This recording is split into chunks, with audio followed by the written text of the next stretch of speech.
Di tengah tensi ketegangan yang meningkat dengan Israel, Iran mengeluarkan pernyataan bahwa mereka memiliki senjata yang diklaim lebih kuat dibanding nuklir. Perwira senior Korps Garda Revolusi Iran atau IRGC, Ibrahim Rostami mengungkapkan, Iran akan merahasiakan kejutannya tersebut hingga waktunya nanti. Dikutip dari Middle East Monitor, Rostami dalam pernyataan pada Selasa 15 Oktober mengatakan bahwa saat ini IRGC sudah melakukan latihan militer yang mensimulasikan penargetan reaktor Dimona di Israel. Rostami mengisyaratkan senjata rahasia ini pernah dikeluarkan di masa lalu. Ia lantas menyinggung penyerangan kapal tanker minyak di Uni Emirat Arab pada 2019 silam saat Presiden Amerika Serikat Donald Trump ingin mengurangi ekspor minyak Iran. Namun Rostami enggan mengatakan siapa dalang penyerangan kala itu. Adapun Iran sendiri sudah berulang kali menyatakan bahwa mereka tak menginginkan perang terjadi.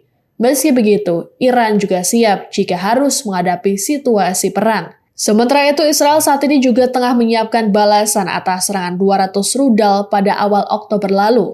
Perdana Menteri Israel Benyamin Netanyahu menjamin pihaknya tak akan menargetkan fasilitas nuklir dan minyak milik Iran. Seolah tak kapok setelah berulang kali diperingatkan, tentara Israel kembali melancarkan serangan ke pangkalan pasukan penjaga perdamaian PBB atau UNIFIL. UNIFIL melaporkan serangan tank-tank Israel terjadi pada Rabu 16 Oktober pagi. Kali ini, serangan menargetkan menara pengawas yang mengakibatkan kerusakan pada bangunan dan kamera pengawas. UNIFIL menilai tentara Israel sengaja menembaki menara pengawas dan mengincar para pasukan. Israel pun kembali diperingatkan untuk menjaga keselamatan dan keamanan pasukan perdamaian PBB. Ini pun jadi serangan keempat yang terjadi dalam 2 pekan terakhir. Serangan-serangan tersebut pun mengakibatkan tentara UNIFIL mengalami luka-luka. Adapun serangan pertama terjadi pada Kamis 10 Oktober yang mengakibatkan 2 anggota UNIFIL asal Indonesia mengalami luka. Perdana Menteri Israel Benyamin Netanyahu sudah mengultimatum UNIFIL agar segera menyingkir dari Lebanon Selatan. Serangan terhadap pasukan penjaga perdamaian ini pun mendapat kecaman keras dari sejumlah negara. Adapun saat ini tercatat ada 10.000 pasukan UNIFIL berada di wilayah Lebanon Selatan. Kelompok Hizbullah menuding Israel telah meluncurkan roket berisi bom klaster pada Selasa 15 Oktober. Adapun roket tersebut menargetkan 3 lokasi di Lebanon Selatan. Sebagai informasi, bom klaster telah dilarang berdasarkan Konvensi Jenewa karena dapat membahayakan nyawa warga sipil.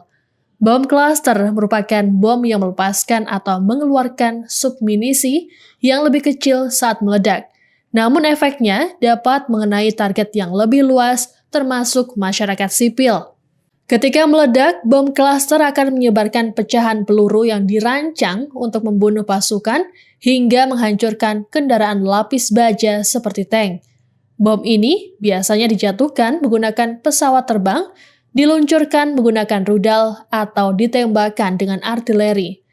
Menurut kelompok aktivis bom klaster bernama The Cluster Munition Coalition, bom ini digunakan sejak Perang Dunia II. Terakhir, bom tersebut digunakan saat perang di Irak pada 2003 hingga 2006 oleh Amerika Serikat. Adapun Israel dan Hizbullah telah meningkatkan intensitas serangan sejak September lalu.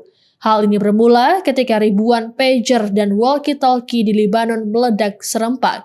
Kemudian, pihak Hizbullah melakukan serangan balasan ke wilayah yang diduduki oleh Israel. Iran saat ini tengah mendekati Yordania agar tak terus-terusan menangkis drone milik Teheran. Lobi-lobi ini dilakukan oleh Menteri Luar Negeri Iran Abbas Araghchi saat melakukan lawatan ke Amman dan bertemu dengan Raja Yordania Abdullah II Kamis 17 Oktober. Iran menilai tindakan tersebut merupakan menghalangi upaya perlawanan terhadap Israel. Menlu Araghchi berharap agar Yordania bisa mempertimbangkan kembali sikapnya dan bekerja sama dengan Iran dan negara Muslim lainnya. Araghchi juga menyerukan mobilisasi agar negara-negara Islam bisa mengumpulkan dan mengirimkan bantuan kemanusiaan ke kawasan tersebut. Bersatunya negara-negara Muslim dianggap bisa memaksa Israel untuk menghentikan aksi genosida dan operasi militernya di Timur Tengah. Permintaan Araghchi ini disampaikan sembari menegaskan kembali komitmen Yordania untuk membantu dan berpartisipasi dalam berbagai inisiatif untuk menjaga stabilitas dan keamanan di kawasan. Dengan meningkatnya upaya lobi Iran terhadap Yordania, Arakchi berharap Teheran bisa menghentikan penderitaan warga sipil yang jadi korban agresi Israel. Sebagai informasi, Yordania telah berulang kali menangkis serangan Iran ke Israel. Pemerintah Yordania berdalih tindakan ini sebagai upaya membela diri dari tiap ancaman yang melanggar wilayah udara Yordania. Namun tindakan tersebut rupanya menuai kritikan pedas dari masyarakat Yordania sendiri. Beberapa dari mereka mempertanyakan tujuan penembakan rudal-rudal tersebut. Pasalnya, rudal ataupun drone yang ditembakkan tak menargetkan Yordania. IDF mengklaim pihaknya telah menghabisi seorang komandan distrik Hizbullah di Lebanon Selatan pada Kamis 17 Oktober. Komandan distrik Hizbullah itu disebut bernama Hussein Muhammad Auda. Adapun Auda memiliki peran memimpin operasi serangan roket ke Israel dari beberapa kota di distrik Bin Jebail. Tewasnya Auda terjadi seusai Hizbullah melukai 4 orang di Israel Utara dalam serangan roket di Galilea. Sebelumnya, IDF juga mengklaim telah menewaskan komandan distrik Kafar Kana Hizbullah bernama Jalal Mustafa Hariri. Dalam pernyataan yang sama, IDF melaporkan serangkaian serangan udara selama 24 jam terakhir mengakibatkan tewasnya 45 militan Hizbullah. IDF menggempur 150 posisi Hizbullah termasuk depot senjata, peluncur roket, dan berbagai bangunan yang digunakan untuk kegiatan militer. Tak hanya itu, dalam operasi ini IDF menemukan 4 pintu masuk ke terowongan yang menyembunyikan senjata dan tempat perlindungan.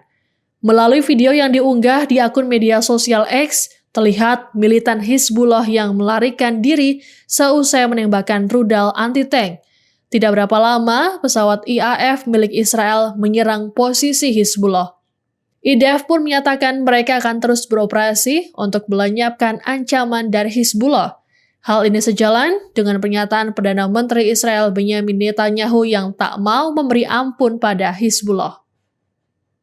Aksi mogok tugas ratusan tentara cadangan IDF rupanya berbuah sanksi skors. Militer Israel menangguhkan total 130 tentara cadangan yang menolak bertugas jika tak ada kemajuan di Gaza terkait pembebasan sandera. Sanksi skors disampaikan oleh militer Israel melalui sambungan telepon. Ratusan tentara cadangan tersebut menandatangani surat pernyataan yang berisi penolakan mereka. Dalam surat tersebut, turut dituliskan bahwa mereka mendapat tekanan untuk berperang di Gaza. Tekanan itulah yang membuat mereka tak bisa mengembalikan para sandera. Para tentara tersebut merasa pemerintah Israel mengabaikan nasib para sandera Hamas di Gaza. Hal inilah yang membuat para tentara cadangan menuntut adanya kesepakatan dengan Hamas. Tuntutan para tentara cadangan tersebut memantik kegeraman dari beberapa pejabat Israel, termasuk Menteri Transportasi Miri Regev. Regev bahkan menilai mereka yang menolak bertugas harusnya dijebloskan ke penjara. Sementara itu, Perdana Menteri Israel Benyamin Netanyahu mendesak tindakan tegas atas segala bentuk penolakan penugasan. Download Tribun X sekarang, menghadirkan lokal menjadi Indonesia.